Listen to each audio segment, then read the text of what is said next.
بسم اللہ الرحمن الرحیم۔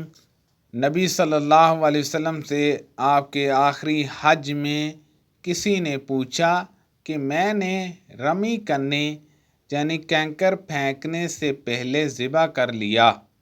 آپ صلی اللہ علیہ وسلم نے ہاتھ سے اشارہ کیا اور فرمایا کچھ حرج نہیں۔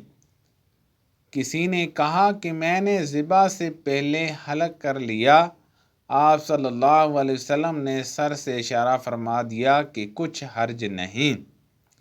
آپ صلی اللہ علیہ وسلم نے فرمایا کہ ایک وقت ایسا آئے گا کہ جب علم اٹھا لیا جائے گا، جہالت اور فتنے پھیل جائیں گے اور حرج بڑھ جائے گا۔ آپ صلی اللہ علیہ وسلم سے پوچھا گیا کہ یا رسول اللہ صلی اللہ علیہ وسلم، حرج سے کیا مراد ہے؟ آپ صلی اللہ علیہ وسلم اپنے ہاتھ کو حرکت دیکھ کر فرمایا، اس طرح گویا آپ صلی اللہ علیہ وسلم نے اس سے قتل مراد لیا۔ میں عائشہ رضی اللہ عنہما کے پاس آئی، وہ نماز پڑھ رہی تھی۔ میں نے کہا کہ لوگوں کا کیا حال ہے؟ تو انہوں نے آسمان کی طرف اشارہ کیا، یعنی سورج کو گرہن لگا ہے۔ اتنے میں لوگ نماز کے لیے کھڑے ہو گئے۔ حضرت عائشہ رضی اللہ عنہما نے کہا، اللہ پاک ہے۔ میں نے کہا، کیا یہ گرہن کا کوئی خاص نشانی ہے؟ انہوں نے سر سے اشارہ کیا، یعنی ہاں۔ پھر میں بھی نماز کے لیے کھڑی ہو گئی، حتیٰ کہ مجھے غش آنے لگا تو میں اپنے سر پر پانی ڈالنے لگی۔ پھر نماز کے بعد رسول خدا صلی اللہ علیہ وسلم نے اللہ تعالیٰ کی تعریف کی اور اس کی صفت بیان فرمائی۔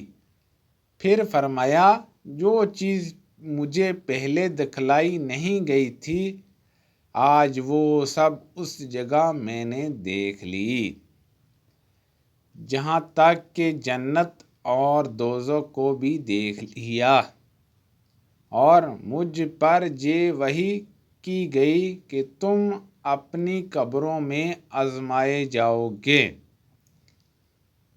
مثل یا کرب کا کون سا لفظ؟ حضرت اسما نے فرمایا، میں نہیں جانتی۔ فاطمہ کہتی ہے، یعنی فتنہ دجال کی طرح آزمائے جاؤ گے۔ کہا جائے گا قبر کے اندر کہ تم اس آدمی کے بارے میں کیا جانتے ہو؟ تو جو صاحب ایمان یا صاحب یقین ہوگا۔ کون سا لفظ فرمایا؟ حضرت اسما نے، مجھے یاد نہیں۔ وہ کہے گا، وہ محمد اللہ کے رسول صلی اللہ علیہ وسلم ہیں، جو ہمارے پاس اللہ کی ہدایت اور دلیلیں لے کر آئے، تو ہم نے ان کو قبول کر لیا اور ان کی پیروی کی۔ وہ محمد صلی اللہ علیہ وسلم ہیں۔ 3 بار اس طرح کہے گا، پھر اس سے کہہ دیا جائے گا کہ آرام سے سو جا، بے شک ہم نے جان لیا کہ تو محمد صلی اللہ علیہ وسلم پر یقین رکھتا تھا، اور بہرحال منافق یا شکی آدمی، میں نہیں جانتی کہ ان میں سے کون سا لفظ حضرت اسما نے کہا۔ تو وہ منافق یا شکی آدمی کہے گا کہ جو لوگوں کو میں نے کہتے سنا، میں نے بھی وہی کہہ دیا، باقی میں کچھ نہیں جانتا۔ اللہ پاک سے دعا ہے کہ اللہ پاک ہم سب کو ان حدیثوں پر عمل کرنے اور قبر و آخرت کی تیاری کرنے کی توفیق عطا فرمائے۔ آمین بجاہ نبی الامین صلی اللہ علیہ وسلم۔